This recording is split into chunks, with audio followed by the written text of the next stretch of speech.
Welcome everyone to Eagles Power Hour, your official, unofficial Eastern Washington affiliate on the Big Sky Podcast Network. I'm your host Patrick Frakes, and we're just gonna get right into it. We have some bad news. The Eagle men took their third conference loss at Northern Arizona. This was an absolutely brutal one. We're just gonna kind of get right into it here. We'll hit on the women's game later. This week we have or at least this NAU day, we have a very low, and we have a very high. So we'll get on the high later with the women's game. But the men lost an absolutely brutal one to NAU. Man, this one just it hurt. It really stung. This one, it felt like a game that we just weren't crisp. We were a little sluggish.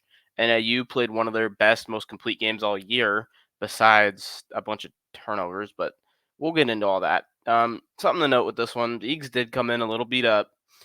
Williams, we heard on the pregame show that he was going to suit, and then he didn't suit, and he was in street clothes on the sideline. Mason Williams, our freshman guard, and then we heard that Sebastian Hartman's sick, one other player's sick, as well as Casey Jones sustained a lower body injury in practice, so he did not start this game. He did end up playing, but we'll get into that later.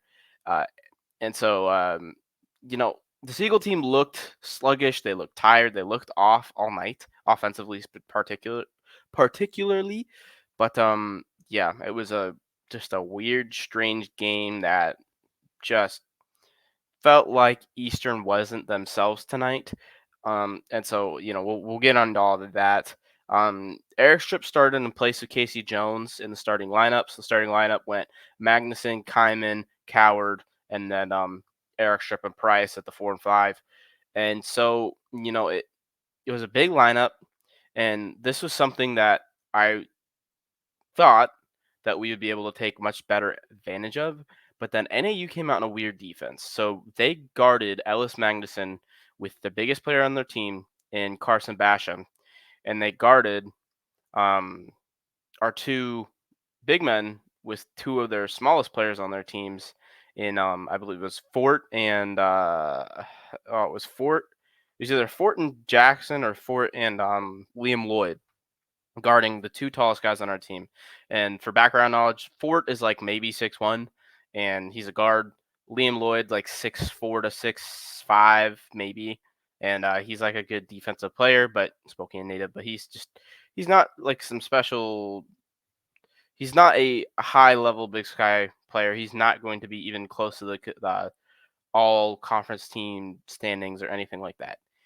And so this weird defense completely exposed Eastern's their matchup offense. So like a lot of what Eastern likes to do is run back screens, and a lot of their schemes and their motions and everything that they do are all to get good matchups down on the low block. Well, NAU was just starting off with a bad matchup, but because they put Basham on Magnuson and they weren't guarding Magnuson on the perimeter at all, they were a little bit higher up on Magnuson than Weber was. Like when Weber guarded them, he was like literally on the restricted area arc the entire game. That was Matt guarding Magnuson, but Basham stayed right around the free throw line. Was about the furthest he would come out, maybe a step in the free throw line. Other than that, like he just kind of stood in the paint, and it really made things tough sledding inside. But Eastern did have their success inside, especially in that first half. Eastern had a slow start. The first 5 minutes, every little thing felt like it was going NAU's way, even though it was a close game. This game had 18 lead changes, I believe. So it was a really, really close game. 12 ties, 18 lead changes. It was back and forth all game. And it just felt like Eastern was off and every little thing was going NAU's way. They were getting every little tip was going perfectly to one of their players, and like they were getting foul calls that were questionable. And I'm definitely not gonna blame this game on the refs at all because Eastern had their chances, but there's definitely a lot of things went NAU's way tonight, including Casey Jones being a little banged up. He looked fine in this game, honestly, but he didn't start this one. Um, you know, someone like Hartman being sick, freaking one of our best players having one of his worst shooting nights all year, at least from around the arc, and Cedric Coward going 0 for 6 from three. And so this first half, everything went NAU's way. This game was close. It was tied pretty much this whole first half, or back and forth. Not super close, or it was super close, but not super like we didn't see the talent gap that we know is there with NAU and Eastern. It didn't feel that way that whole first start. You know, NAU had a rebound margin through the first 10 minutes. They were up 8-5. They kept getting little easy, lucky offensive rebounds, really, in my opinion. A lot of little tips that perfectly went to someone under the hoop or perfectly went to someone, out on the perimeter. And I mean, obviously, some of that is skill, but it was a lot of just, man, they got the lucky bounces. Everything that like went out of bounds, it felt like it was going NAU's way, and so it was tough. And early defensively, we just could not stop Basham. We were not necessarily playing horrible defense on Basham, and I'll get into the defense later. But Basham had 10 points through the first 10 minutes of this game. He was just could not stop that dude. I think he had 10 points and like 5 rebounds in the first 10 minutes of this game. And he just killed us. It felt like anytime he got the ball in the low block, he was almost always going to score, or he was going to get fouled, and he was going to go make his free throws. And then on the defensive side of the ball, like it just allowed him. Their defense allowed Basham to just come from the backside and swat a ton of balls. He had 6 blocks in this game. But moving on a little bit more in the game flow. Eastern played Scrappy Dean that first 10, 15 minutes. They had 5 turnovers for the first 10 minutes. They forced five turnovers through the first 5 minutes.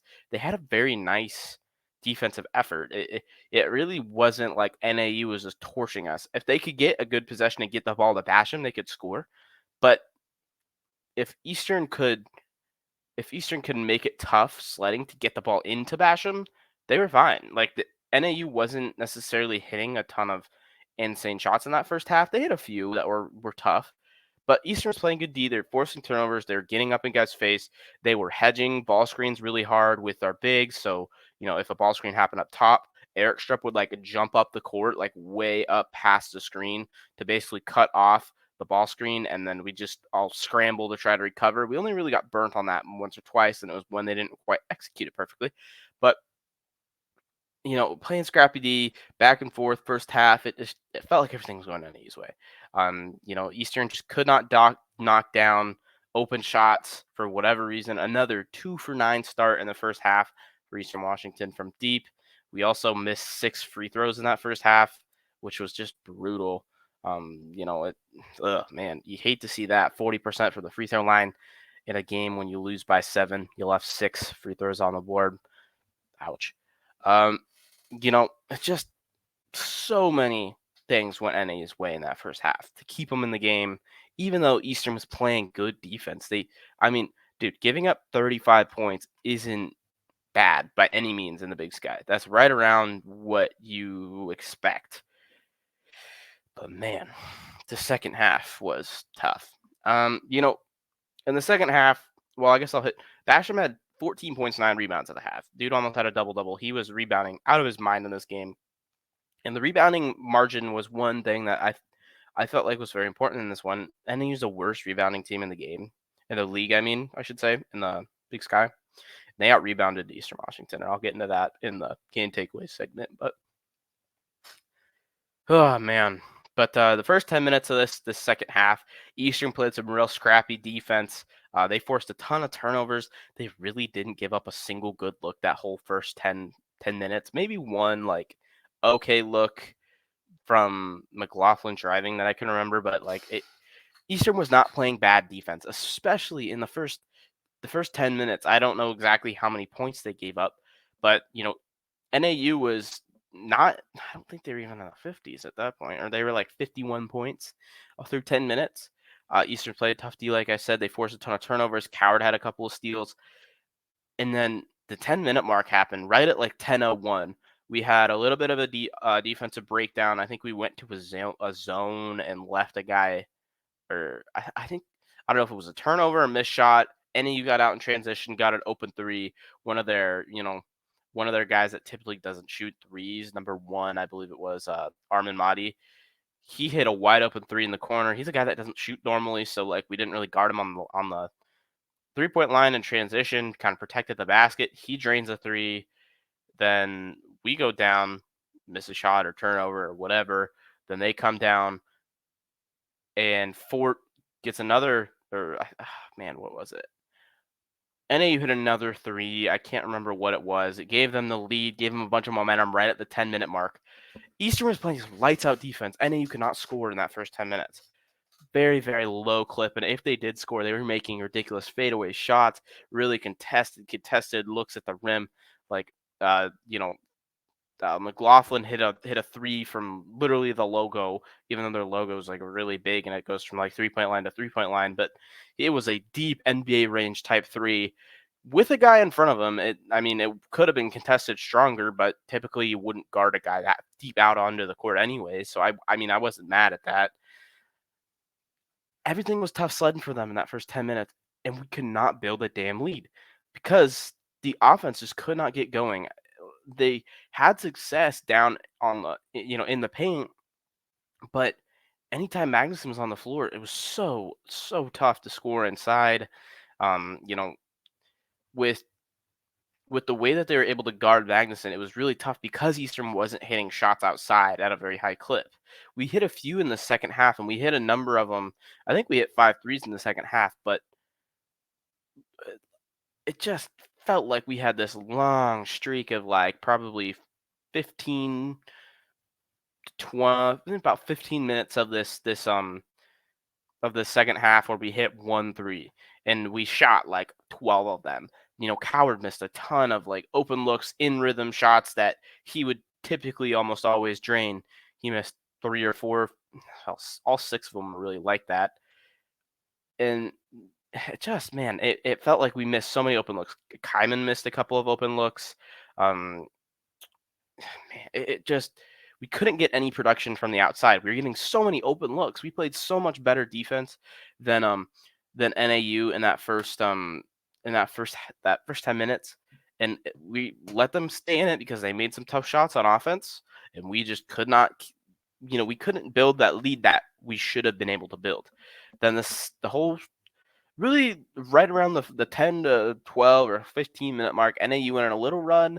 I think they took the lead, but you know, Eastern answered. But man, it felt so tough in that second half offensively. It just felt like we could not score. Um, you know, at one point Eastern had about a 5-point lead in that 10-point in that first 10 minutes, but they weren't able to really extend it any further than that. Then NAU had their 6-point swing out of nowhere, and all of a sudden, momentum went NAU's way. We had the 2 breakdowns, and then we had a technical called on Ethan Price, which was, hey man, all I gotta say about this technical is, if you guys are watching the video element, I'm doing what Price was doing. He had his arms out like this, looking at the ref, walking in a straight line to the ref. His finger grazed the cheek of number 1 on NAU. And then he kind of goes like, oh, and then they all start yelling at Price. Price gets teed up. There was no, I don't know. To me, it looked like there was no malicious content watching it back. No malicious intent, I should say. And it just hurt. They drained the 2 free throws. Then we had, oh man, it was so tough. So they knock down their free throws. Then they get the ball back. We foul. They knock down the free throws again. Then Jones hit a 3. Casey Jones hit a nice 3 to kind of stop the bleeding. But then right away, right after that, we turned the ball over, fouled again. And then the whole Jones fouling out situation in the second half. So the second technical on Eastern Washington in this game came, I can't remember there was about 5 to 6 minutes left. I can't quite remember exactly, but Basham got the ball in a low block with an open look at the hoop. He was going up to dunk it. Casey blocked it from behind, but on the follow through, he hit Basham's arm and then kind of grazed his head a little bit, the back of his head. It wasn't like a punch or anything like that, but whatever. Gets called for a foul. Did I love the call? No, but I mean, I understand why that was called a foul. He did on the follow through hit Basham, like graze his head, hit his arm. So okay, cool, whatever. Basham went to the ground hard. He's like on the ground. Casey kind of looked down at him, standing over him, obviously, because that's how physics works. Then Basham gets up, gets in Casey's face, and bumps Casey in the chest. And Casey gives us one of his patented, throw himself back to make it look way worse than it was. But then instead of I mean, unless Casey said something ridiculous, I don't understand how Casey was called for a technical there. They called offsetting technicals on both Basham and Casey, which offset the whole thing, and it ended up giving. I can't remember. I don't know who got the ball back after that, but that was 2 fouls on Casey Jones in one play. When he had 3 fouls, he fouled out. Casey Jones had led the game in scoring at that point for Eastern Washington. He had 17 points. He really was the catalyzer for this Eastern Washington and this Eastern offense, and he really felt like the only guy that got going in this one at all. He just fouls out all of a sudden. He had 3 fouls and then he's just gone. He's done. NAU got their 2 points. I'm getting sick and tired of the technicals, and I'm gonna hit on this more in the takeaways, but I'm so tired of the technicals. Turn the ball over, foul again, turn the ball over, and there's so many down the stretch. We took care of the ball well in the first 15 minutes of the second half, the first 20 minutes of the first half, the entire first half. Took care of the ball well, and the last 5 minutes. The last 10 to 5 minutes of this game, we must have turned the ball over like 8 times. And I don't have an exact stat on that, but it felt like down the stretch we just could not freaking take care of the ball. But anyways, after the Jones technical, I think it kind of got the Eastern bench fired up. We were pissed off about the whole situation. Ethan Price hit a 3. We had a little bit of a run. Ethan Price hit a 3. We got some stops. Ethan Price hit his 3 to give Eastern a 7-point lead with 3 minutes remaining, going up 71-64. Now hear me out. 3 minutes remaining, and we didn't score another point in the entire game. We finished the game with 71 points. We had 71 points at the 3-minute mark in the second half. NAU went on a 14-0 run to end the game, to win the game. It was more like a 10-0 run, and then we had the fouls, but it was just brutal. I'm gonna kind of read off some of the sequencing. We gave up a 5-point play, so McLaughlin drove, hit a really contested layup that a questionable at best call was made to give an and one. So he makes the and one. Then Eric Strip was called for an even more questionable foul, boxing out on the made free throw that put NAU in the double bonus, gave them 2 more free throws. They knocked those 2 down. Then Eastern went down, took a wide open 3, missed another open 3. We got an offensive rebound, then we turned the ball over. NAU had a wide open 3. This was one of the times where we kind of got burnt trying to do that hedge thing that I was talking about. Basically what happens is our big man, when there's a ball screen up top, our big man will really hedge hard, not let the ball handler go off of the ball screen, and our on ball defender will loop way down under to make sure he's basically taking away the fake, like if the ball handler goes the other way off of the screen, or if he takes the screen, he recovers, and then our big man goes and recovers, and we're all fine and dandy. Well, on one of those plays, our big man did not hedge hard enough. Our on ball defender, I think it was Magnuson, couldn't recover fast enough because he had to loop around really far because our big man didn't get high enough, and it allowed Fort to knock down a wide open 3. And then Eastern turned the ball over. Then Basham scored in the post. Then Eastern turned the ball over again. It was a travel. Then NAU went down and missed. Then we were at under 30 seconds at this point in the game. Eastern was down by 3 points. Then we just wasted 10 minutes of clock to take a contested layup when we're down 3 with just 18 seconds remaining. This was a very questionable at best call, or questionable at best play, in my opinion. I feel like you have to run at least some sort of a play there that gets you a good look inside. And hey, this Lawan Watts took this layup. And that layup ended up getting blocked by Basham anyways, and that was really the end of the game. But it we gotta have the foresight to either take a timeout there. I can't remember if we had timeouts left, but you got to take a timeout there, calm the team down or something. Instead, we kind of just played it out with 18 seconds left and got a bad look. Swatted the shot. Game was over at that point. Eastern ended up losing. It was 74-71 at that point. Eastern, fouled them twice, and then they got some free throws after that. But we can't have our final four possessions: missed open three, turnover, turnover, turnover, and then a blocked layup, and then another, throwing up a shot at the end to try to hit a prayer. That was our final 4 or 5 possessions of a game that was tied 12 times, changed 18 times lead wise, and man, it was just sloppy. It just felt like some of the calls were very brutal, but we had so many chances to make open shots and we just couldn't execute. We had so many chances to make a play down the stretch and we traveled. We turned the ball over. And so I'm not going to sit here and blame this one on the refs. Did the refs give a lot of momentum and a lot of points to NAU and a little bit of luck to NAU? Yes. But I'm not going to sit here and blame the refs because I know a lot of people are, and at least on Twitter.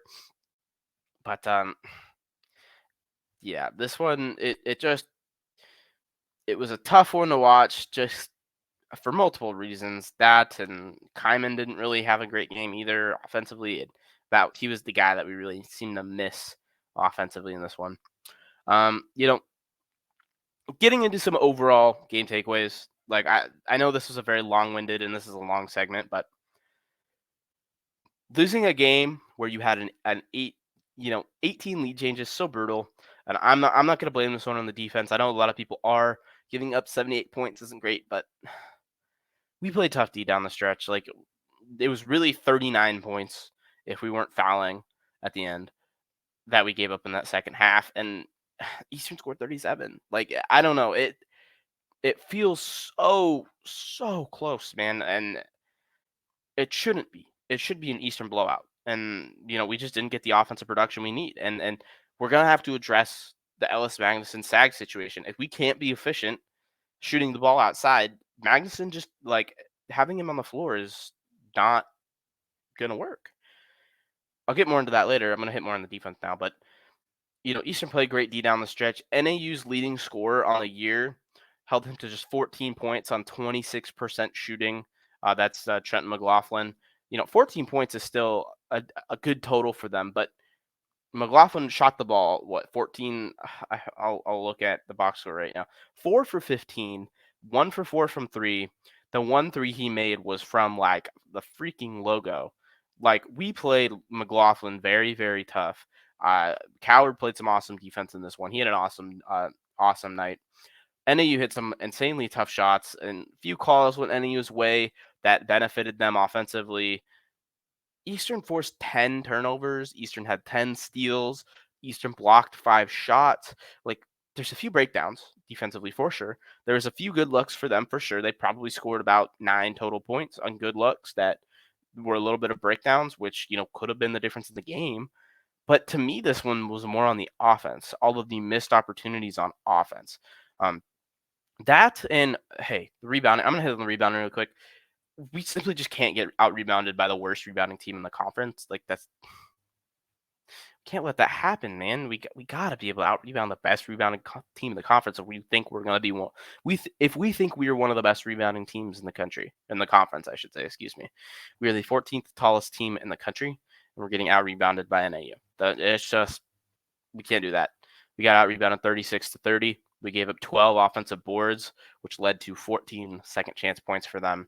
I think that's a really important number there. And then, like I was getting into, the offense versus the sag is what I'm calling it.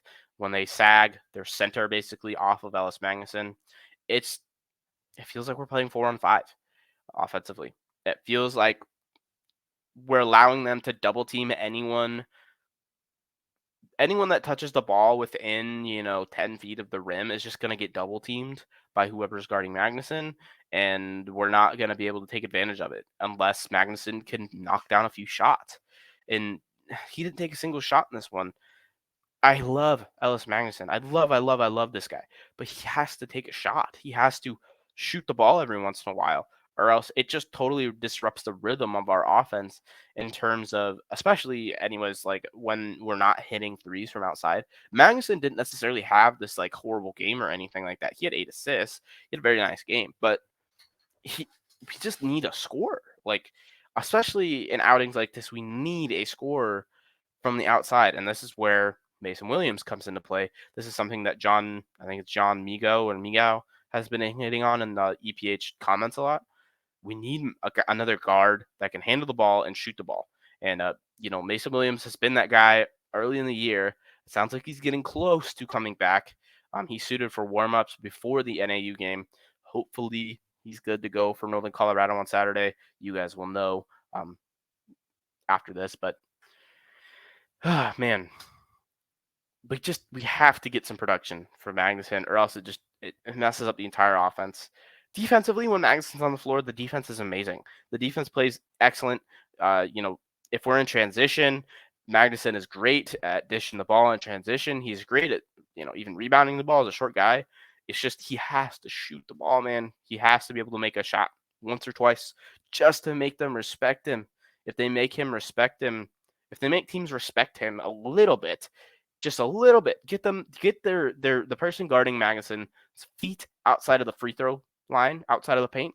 I'm happy with that. I would be plenty happy with that. I think that is enough to let this Eastern talent on offense take over. But when we allow them to put 2 to 3 guys in the paint on our 2 or 3 big guys, or mostly 2 big guys, or anyone that drives, it just jacks it up, and it makes it so tough to score points if you're not hitting from outside.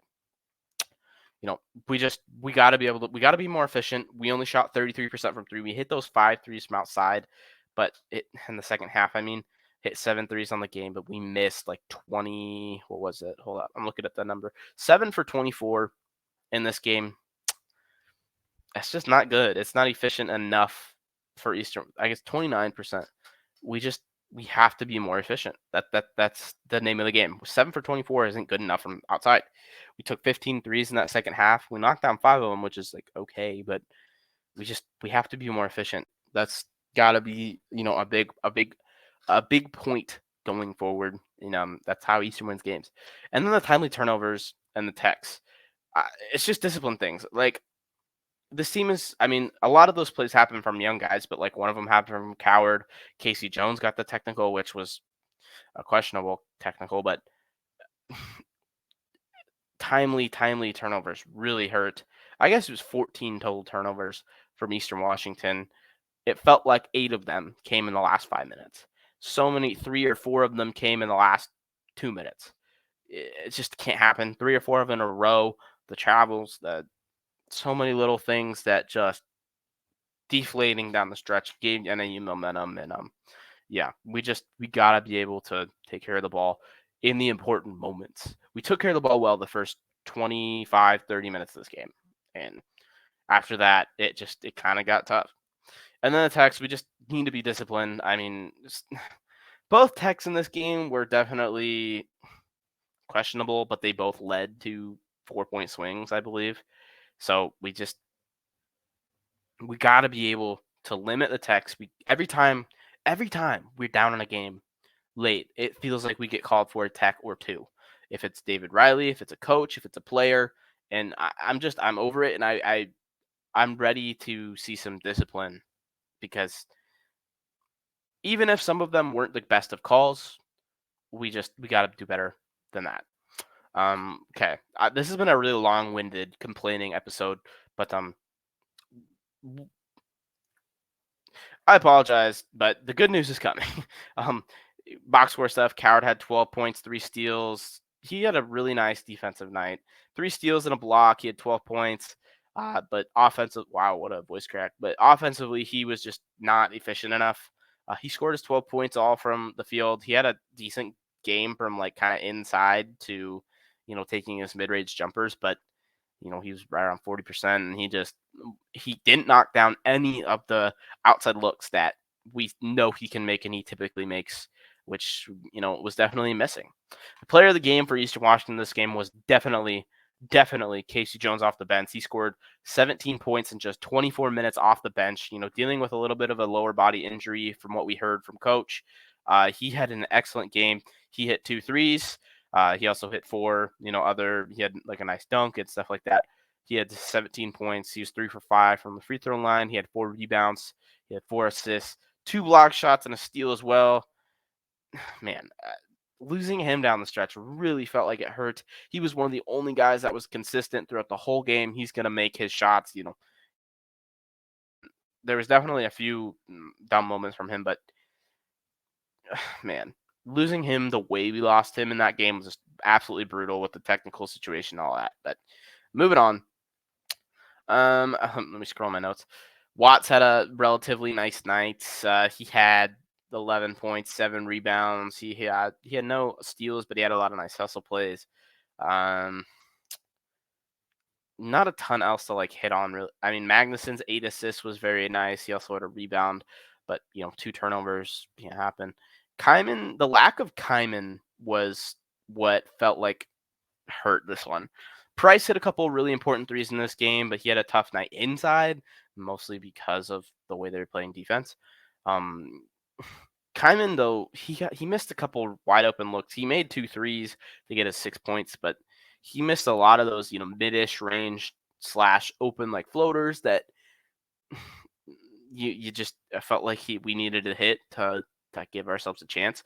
We need like 10 points from Kyman to really feel competitive. We need, you know, it wasn't like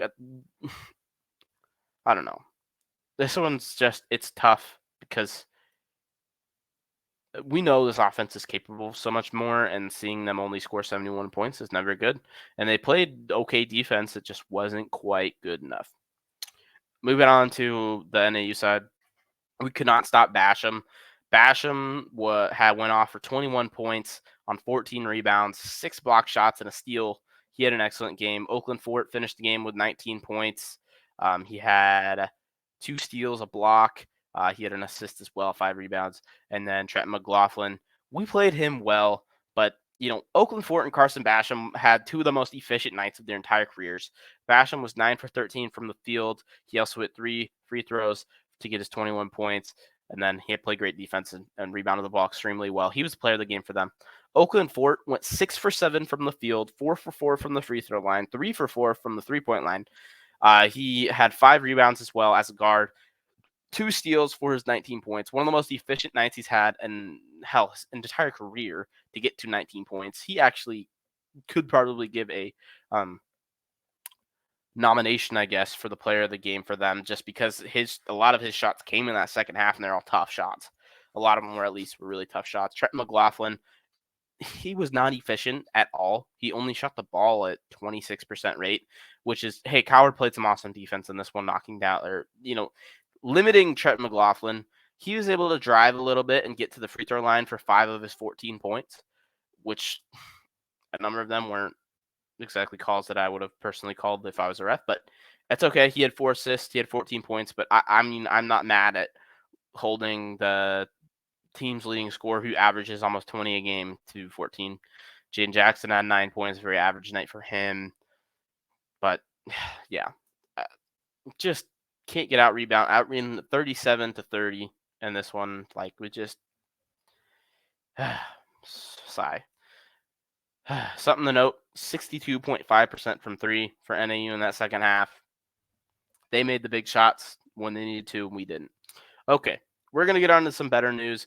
But the standings, Eastern still in first place at 11-3, but now we got a big one. If NAU, our cushion is closed. We have to beat Northern Colorado next week, or else Northern Colorado takes over the number 1 spot. Technically, Eastern would still have it with a tied record, but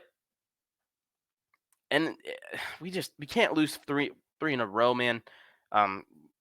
No, this is a play game for first place. Now that I'm looking at it with the overall records, yeah, no. If Northern Colorado wins this one, they're first place in the conference, and Eastern moves down to second place, and they got a little bit of a cushion between them and Montana, but then you got Montana and Montana State coming, who are both relatively warm teams. But we got Northern Colorado coming. We'll see who wins, man. This will be a tough one to lose. But on to the good news. Man. The Eagle women absolutely dominated Northern Arizona to take sole possession of first place in the Big Sky for the women's side of things. Jody Gleason hit her 50 career wins mark at Eastern Washington. Eagles take, like I already said, sole possession of first place in the Big Sky. I'm going to be a little bit quicker on this one because it wasn't a game. It was it was a blowout, man. We dominated them. Best season in Big Sky, or not Big Sky, in Eastern Washington women's basketball history. Now at 22-5, just awesome stuff from the Eagle women. Most wins in a season in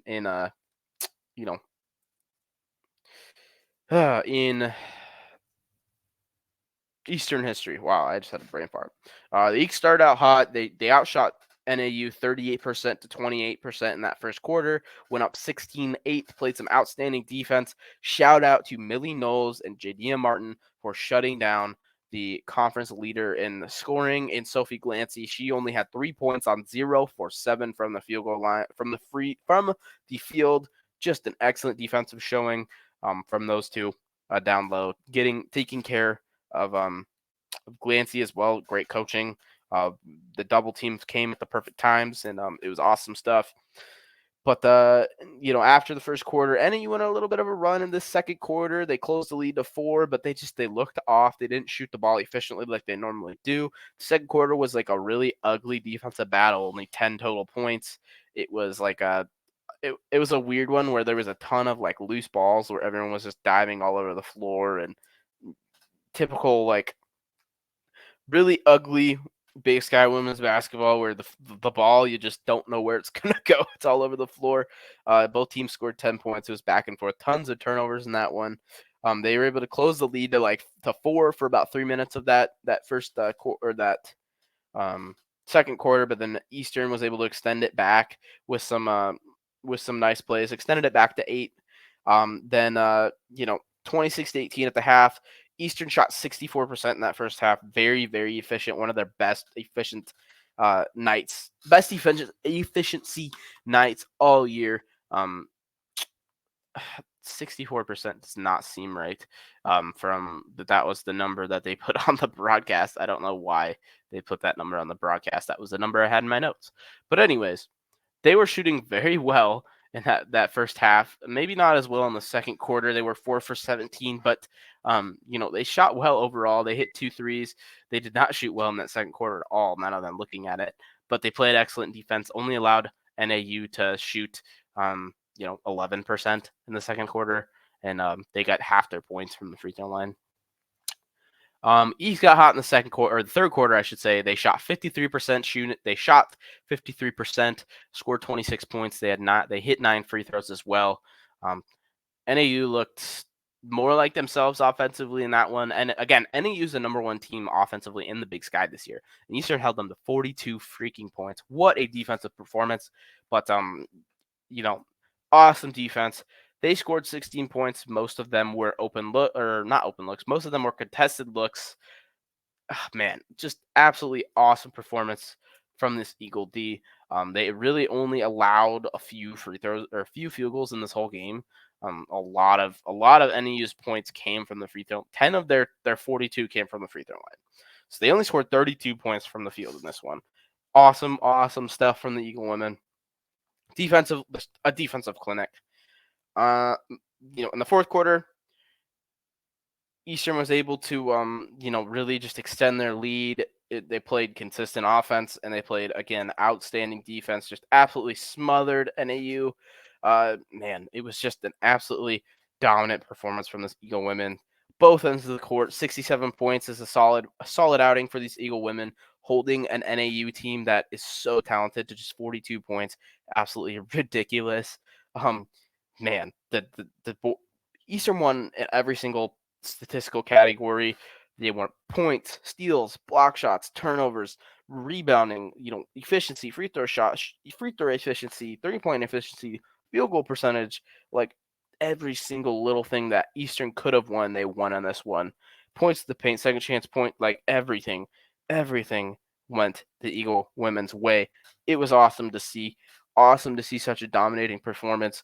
Good to know that one of the two Eagle teams showed up on Thursday because man, that Thursday game was tough for the men's side of things. But man, held the best defense or the best offense of the Big Sky to just 42 points. They're averaging around 70 to 75 points a game. They held the Big Sky leader in scoring to just 3 points on 0% from the floor. Sophie Glancy was off her game. She looked like she might have been a little bit banged up, but last game she scored 20 something points. She was absolutely dominant. We had no answer for her.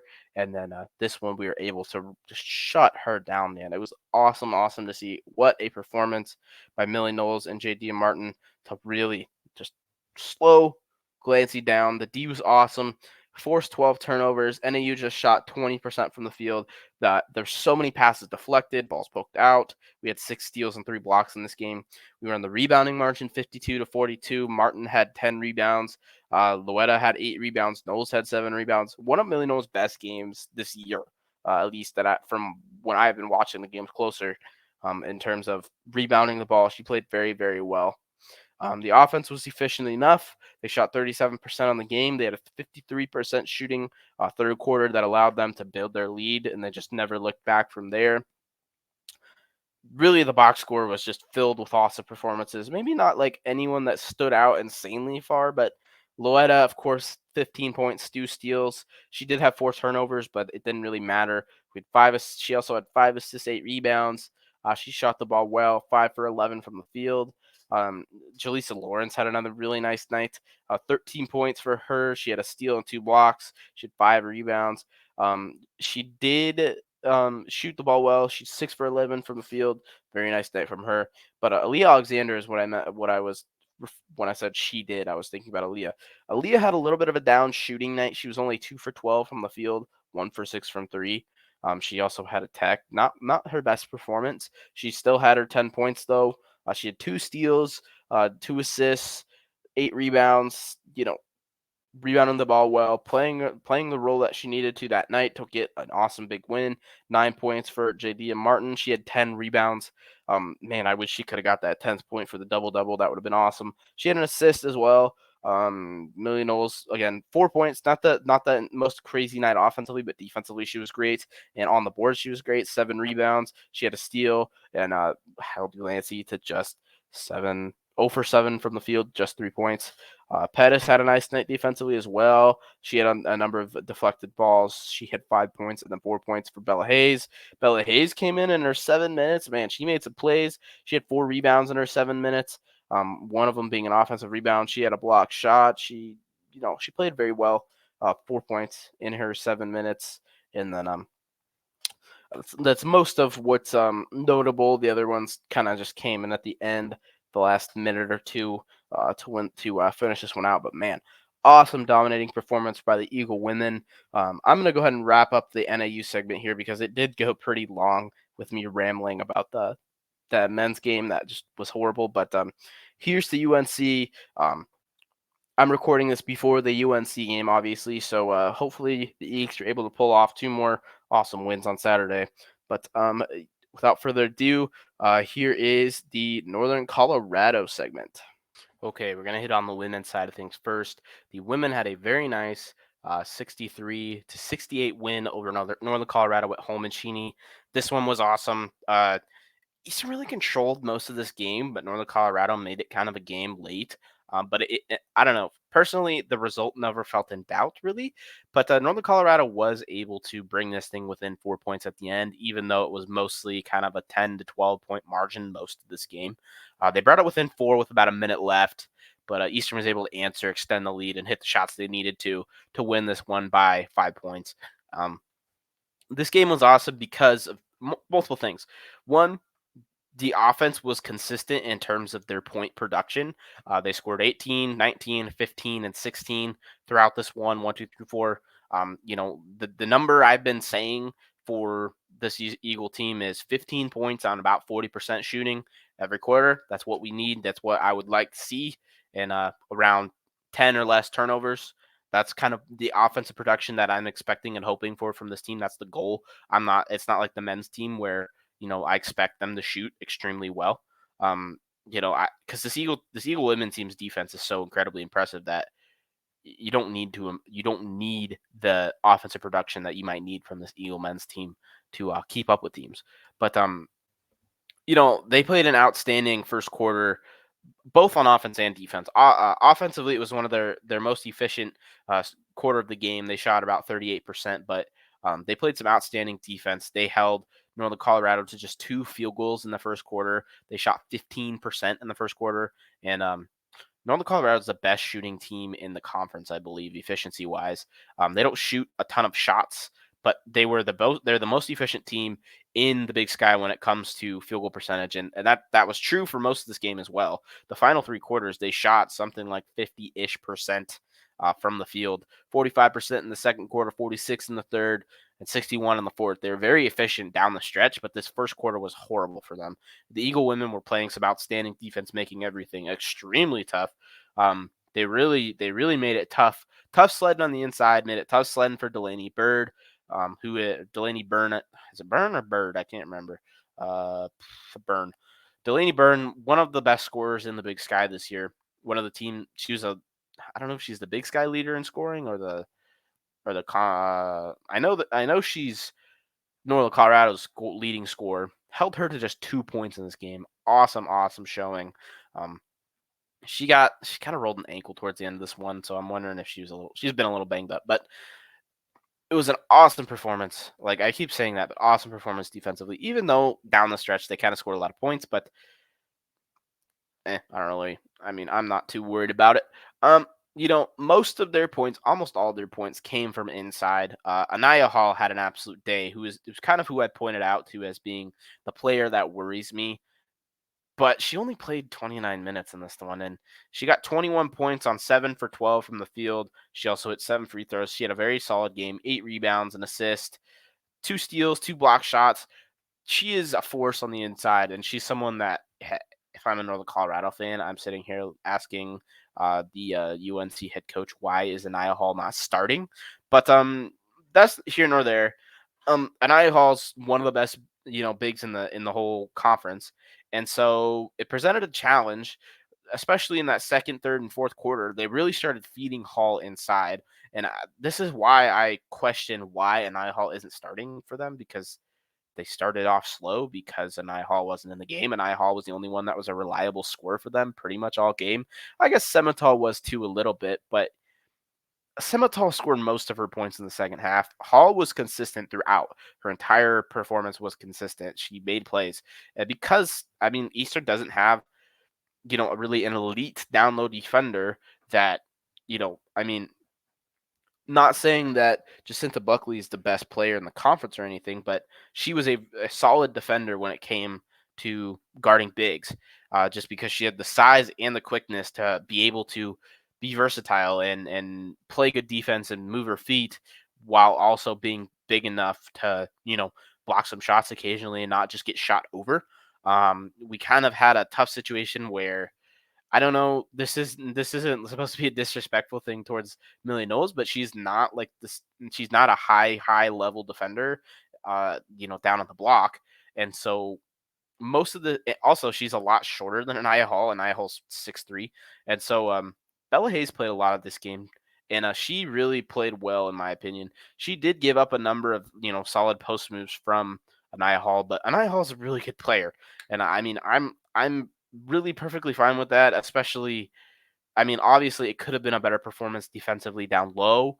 We could have maybe doubled a little bit more, but I'm I would rather them have to score 21 points with a post player than allow them to, score 20 points from three from Delaney Byrne or 20 points from three from Gabby Fields or any of their, more outside threat players. I, I prefer them having to really work for their points, and that's what they had to do all night. Um, the defense was outstanding all night. They forced 12 Northern Colorado turnovers. They really played solid, tough defense. Had active hands all night. Deflected a ton of passes that don't really show up in the stat sheet necessarily. Jamie Loetta and Jaleesa Lawrence both had extremely nice defensive outings. Aaliyah Alexander had a couple of nice ones as well. Just kind of looking at the box score steal wise, Jaleesa Lawrence had a steal. Loetta had two. JD and Martin had a steal. Bella Hayes had a steal. You know, only five steals, but still like played well defensively. Made a lot of nice plays defensively. Tough defense. The second half wasn't quite as super strong, but Northern Colorado is one of the better offensive teams in the league, and they were going to get their points, but eventually it happened. Seneca Hackley was one of the players to watch, as well as Delaney Bird, two perimeter scorers for them. Seneca Hackley is more of a driving guard. She's a really good slashing guard, but Jamie Loetta and Aaliyah Alexander out there just shut her down in the first half. She wasn't able to drive efficient. She wasn't able to drive very often at all. Um, and same with Burn. Burns, kind of a stretch four, I guess you could say. She's a really good shooter from outside, and they really just played her so tough and aggressive that she just couldn't get a shot off. Really, she only shot the ball four times in this one, and really they just played such good defense that they really eliminated two of their best scorers from this game. And then I mean Hall played well, but I mean I would rather I'm not upset with this defensive performance at all if I'm Eastern Washington. Very I'm happy with the offensive performance, putting up, 18 points, 19 points, 15, 16. Very consistent offensive performance. I love to see that from this Eagle women team. Uh, you know, that's the most of the takeaways I have. They're able to move the ball extremely well against Northern Colorado. Runs a night like a zone a lot of the time, especially when Anaya Hall is on the floor. That kind of a 2-3 ish zone. And Eastern was really able to take advantage of it, getting Aaliyah Alexander kind of at that just below the free throw line in the heart of the zone where no one's quite supposed to guard her. Like someone's supposed to guard her, obviously, but it's where that spot where like multiple people aren't quite sure if it's her, their man, or what.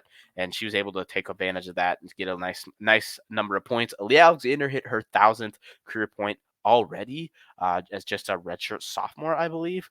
Wow, awesome stuff from Aaliyah Alexander, but she had 16 in this one. Just going over some box score stuff. Jaleesa Lawrence was clutch down the stretch. She had a couple of big free throws down the stretch when this game was a little close. Northern Colorado was able to close this one to a 4-point game after being down by about 12 most of this game. They closed it to 4 in the fourth quarter after a couple of threes. Northern Colorado hit 2 of their 3 total threes in the final 2 minutes of this one, which was just absolutely very stressful. Um, as someone that watched a couple of games before, aka the Idaho game versus Weber State a couple weeks ago, where Idaho dominated that game most of the game. Eastern dominated the game most of this game, and then it got close at the end. It's like, oh no! But Jaleesa Lawrence was able to put this one away, as well as she hit a couple of clutch lay-ins, nice passes from Jamie Loetta at the end to put this one away. The Eagles answered every time Northern Colorado went on a run. They answered and just shut it down, which was awesome to see. 19 points, 9 rebounds for Jaleesa Lawrence in this one, and as well as a steal. Loetta had 10 points, 7 rebounds, 5 assists. Very nice night from her. 2 steals. Aaliyah Alexander with their 16.7 rebounds, like I already hit on, I believe. JD and Martin had kind of a down game with just 2 points and a rebound, but she did have an assist as well as a steal. Played some tough defense. Bella Hayes, like I hit on earlier, Bella Hayes is a little bit of a better matchup versus Anaya Hall, I think, defensively for the Eagle women, and she played very well, in my opinion. Not the strongest defensive player as of now, as kind of a young player against someone dominant like Anaya Hall is, but she played well. She got 6 boards, 3 of them being on the offensive end. She had 8 points. She had a couple of nice assists as well. I thought Bella Hayes played very well against a really good player down low. 7 points from Bonai, 4 points from Pettis. Just overall very very solid offensive outing. Um, the Eagles didn't shoot particularly efficient in this one, but it didn't really matter. They got so many more possessions. It felt like 16 offensive rebounds in this one. They out rebounded Northern Colorado 40 to 33. Excuse me, and it was very impressive on the boards. They only got 6 offensive rebounds to our 16. Um, and that I think that's why we were able to win this one. Really, I mean, not just why, but the offensive rebounding was awesome in this one. Four offensive rebounds from Lawrence, 3 from Bella Hayes, 2 from Ali Alexander, 1 from Luetta. Being able to put up points off of second chance opportunities was awesome. 15 second chance points as well as 17 points off of those 12 turnovers. Really good stuff from the Eagle women, as well as shooting 95% from the free throw line. 21 of our 68 points came from the free throw line. So overall, dominant win for the Eagle women. I got a little hairy at the end there, but it was good stuff. Got to set their sights forward to a tough Montana team on the road on Thursday. Will be a really big one.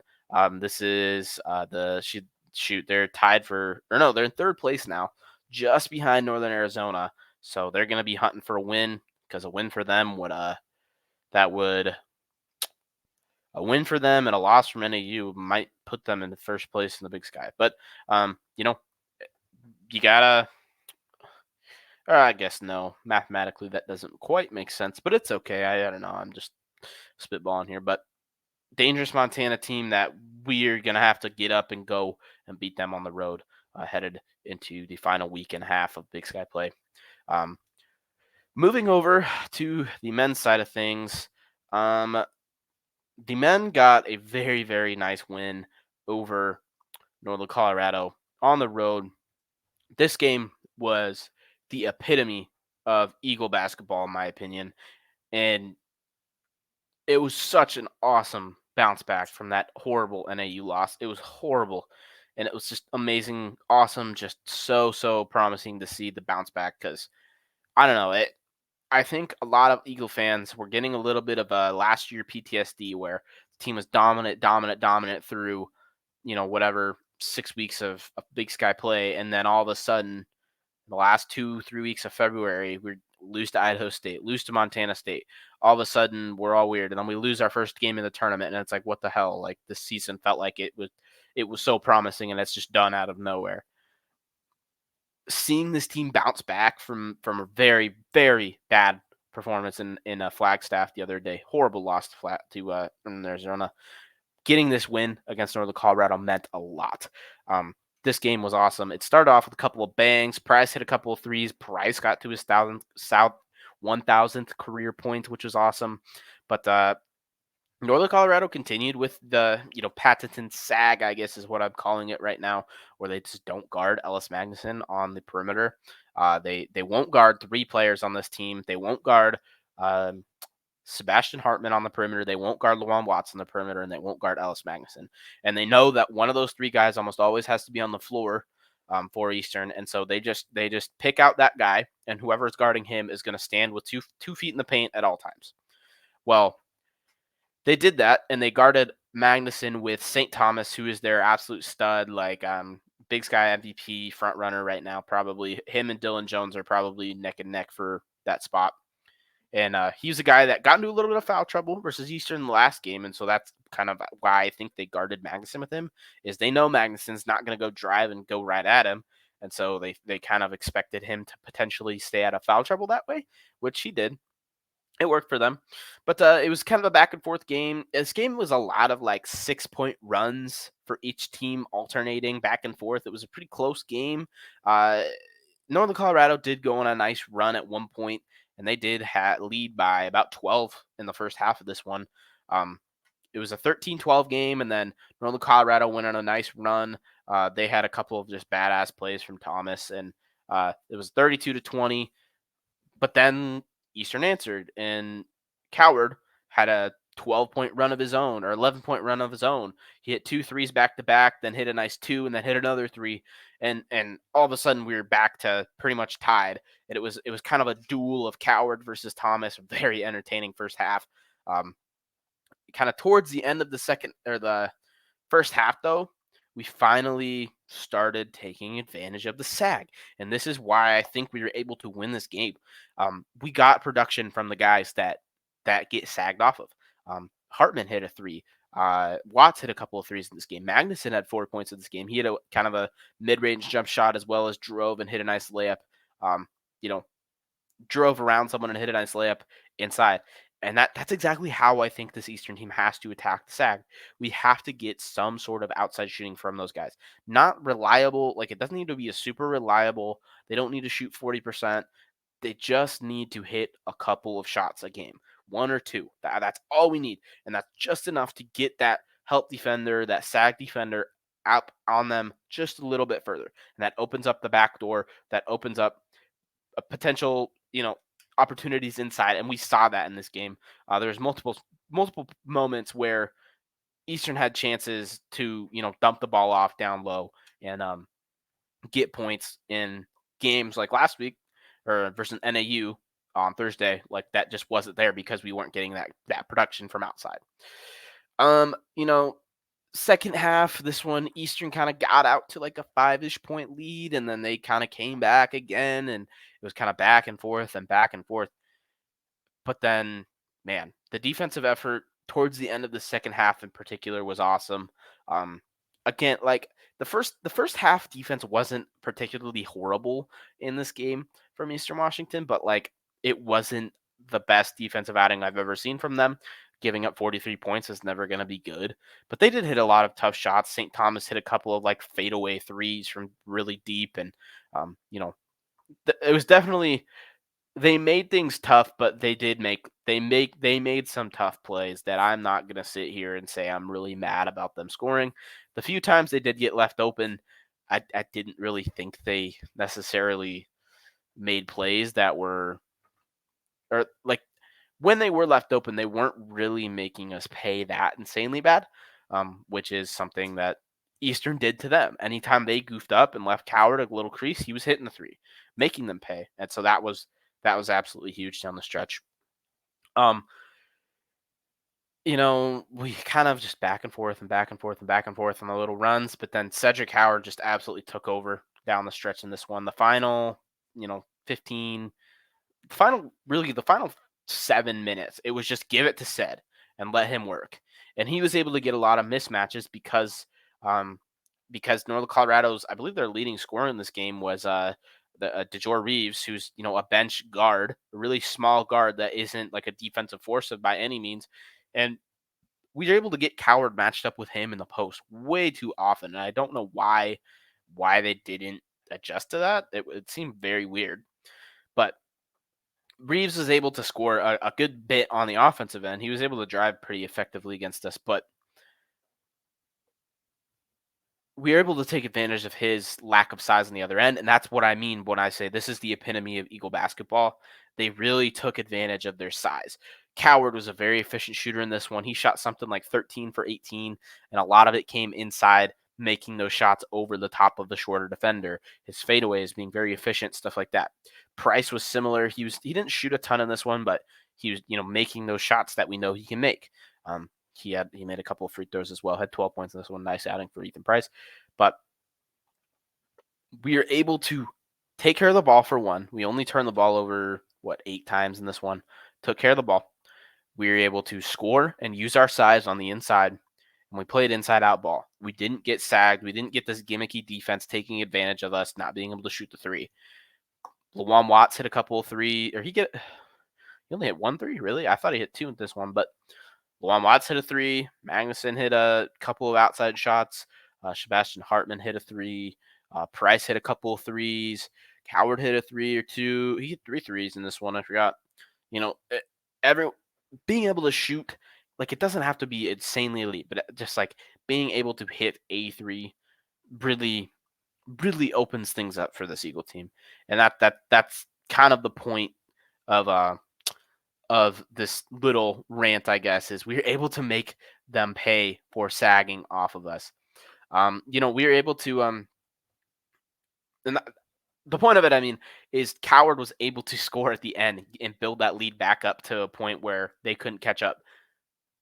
by getting one-on-ones, because the guy that was sagging off of Magnuson, sagging off of Hartman, sagging off of Watts couldn't, because he had to respect the three-pointer by them. And that's how we were able to pull this one away down the end of the stretch. Down the stretch, I should say. Awesome outing from Cedric Coward in this one. And just moving on to some game takeaways. Defense got tougher in the second half. Just looking at the point total, 43 points in the first half for Northern Colorado, 33 in the second half. Very stark difference. Eastern was able to stay pretty consistent, actually shooting better in the second half. Northern Colorado got worse in the second half. They only shot 32%, 10% from three, which was huge in this one. Not allowing them to kill us on the threes, because they are a very good three-point shooting team. They did have 40 points in the paint, though, which was, nice for them. UNC only turned the ball over 4 times in this one. They really take care of the ball at a very high rate. But we were able to slow down that Northern Colorado offense that's so I think they are the statistically the best offensive team in the conference, and held them to just 76 points, which, 76 points seems like not that much, but there seems like a solid amount is what I'm trying to say. But for them at home, they're averaging 80 points, and they're about the same as Eastern Washington. So being able to hold them under their average was awesome and huge. Holding them to just 33 points in the second half was huge.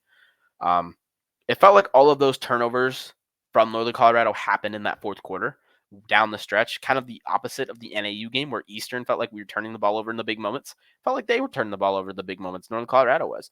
And we were forcing them. It wasn't just dumb mistakes. It was playing really tough, good defense from all these guys. So, just awesome day. Have an absolute day, Cedric Coward.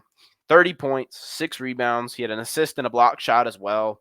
Just absolute day for Cedric Coward. He really is. In some of these big games, he's really cementing himself as a guy in the Big Sky, a guy that should be getting consideration for the MVP. But he probably shouldn't win it over a guy like St. Thomas or a guy like Dylan Jones. But he's got to be up there. I think he should be a top 3 in terms of voting. We only turned the ball over 8 times, which is huge. We shot efficiently, shot 52%, 37% from 3, 80% from the line.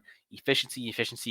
Only turned the ball over 8 times, held their opponents to 40%, and that is Eagle basketball, man. That's something that John said after this game, and it just really resonated with me. That's Eastern Washington basketball. Efficiency is what this team does and how they win games. But yeah, that's most of what I got for this game. I'm very, very happy to see. I'm really happy and excited to see the growth from this team and the ability to bounce back after a couple back-to-back tough games, tough losses, not allowing the last game to affect them in this game. And I'm really, really happy for these Eagle men. I'm going to hit on a few questions from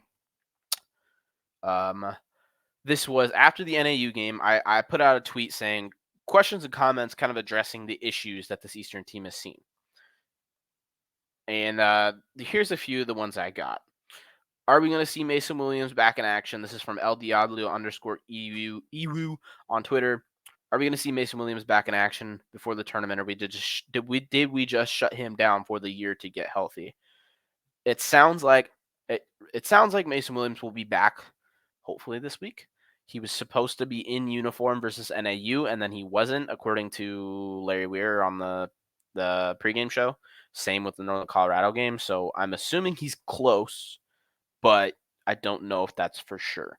It would be very nice to have Mason Williams back out there, another ball handler, another scorer from the outside. It would really eliminate the sag. I think it would really help this offense run well, having another outside threat that doesn't need to isn't gonna pass up open looks. What's the solution for Ellis not taking open looks more frequently? The last 4 games, we've been playing 4-on-5 offensively, as opponents are not treating him as any threat to shoot. The answer to that is he has to make a shot or 2, and then they have to treat him like he's a shooter. And he's not a shooter, obviously. That's not his game. But if he makes a jump shot like he did in this Northern Colorado game, it opens things up so much, and it helps the defense run so much better. And so it was good stuff to see him, see Hartman, see Watts hit a couple of shots, the guys that get sagged off of, and that was awesome stuff. That's exactly what. That's how you do it. Is what I'm trying to say there. Why doesn't Kyman get more looks? This is coming from Homer Hater on Twitter. The last question, by the way, about Ellis, what came from Ewu fan Nick on Twitter. Nick fell. But the Homer Hater says, why doesn't Kyman get more looks? Clearly the best shooter on the team, maybe in the Big Sky. Let him eat. My thing is, I think everyone on this team can be great shooters from day to day. I think Coward's a guy that can be an excellent shooter. Price is a guy that can be an excellent shooter. Eric Strip on days can be an excellent shooter. Shoot.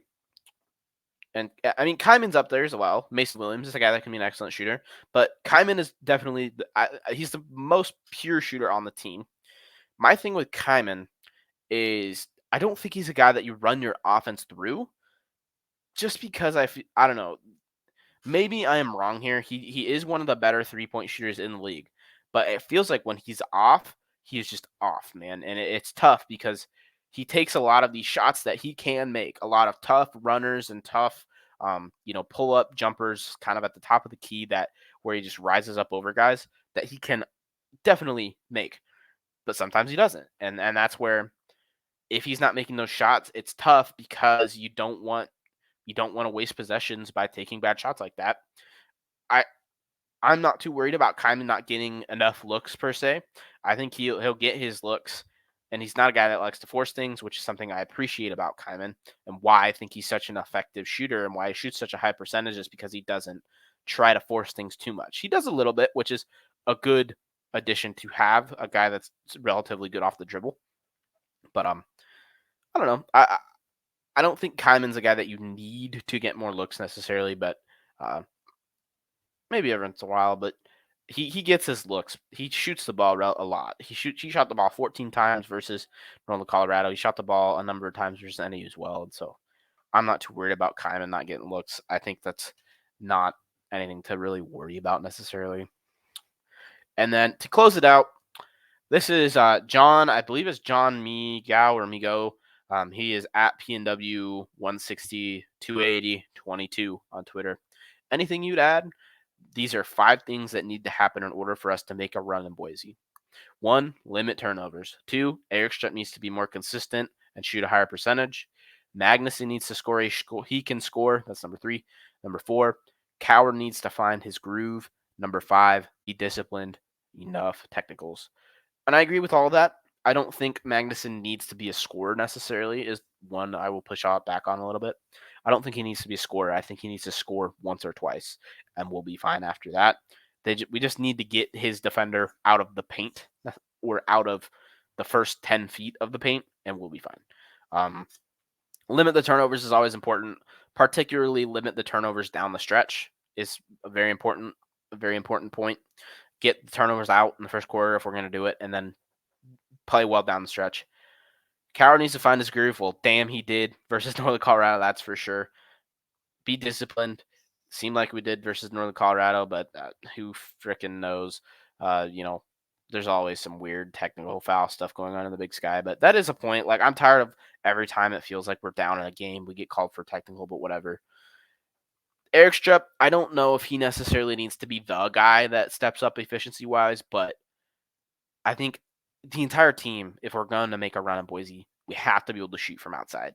And it doesn't really matter who it is, in my opinion. I just think someone needs to be able to knock down shots at about a 30 to 40% rate, which we have guys that can do that, but sometimes the cold snap is there, and it's tough. So I really just think someone needs to make those outside looks, and if they do, it opens up everything. It's an inside-out offense. It's an offense that doesn't work necessarily – like, it can work, but it doesn't work to the same efficiency that we're used to it if we're not hitting those open shots from outside. That Coward was hitting in this last game versus Northern Colorado. Kyman, he was 1 for 5 from 3 in this last one, but he knocked down one. Price knocked down a couple. Like, if you can knock down a few of those shots, it forces the big guys to come out of the paint a little more often than they're used to, gives you more spacing, opens up the paint, and opens up backdoor opportunities for guys like Luan Watts, for guys like Casey Jones, and those slashers that this team has that are so talented. I think that wraps it up here for us. thank you guys for listening. I know this one was kind of a um, long drawn out episode. There's a little bit of complaining in that NAU one, and so um, just had to get it out. I was frustrated with that performance, and I think a lot of people also were. So we're gonna you know deal with the doom and gloom for a nice whatever 20 minutes that was, and then we're gonna move on, flush it, and move on. Set our sights on this big opportunity versus Montana. Opportunity to clinch a freaking conference title on your home court versus Montana versus the Grizz. How much better? How much sweeter can that possibly get? That's everything happens for a reason, and I think the reason we lost to Weber State and why we lost to NAU is so we had the opportunity to beat the Grizz to clinch it on our home court, and that's what I'm going to close it off on. Thank you guys so much for listening. The preview for the Montana State games this weekend. I might throw the Sac State game in there as well, or our last. I thought it was Sac State, but whoever the last game is, I'll probably throw a quick preview in um, as well at the end of that one. But thank you guys so much for listening. Check out Eagles Power Hour on Instagram and Twitter. Short form content is about to start coming out. I've been working on that. I've just had a busy schedule this last couple of days, but I'm trying to fit it in and get some more short form content, uh, more digestible content out there for you guys. But thank everyone for listening. Go follow Eagles Power Hour on all social media and go Eagles.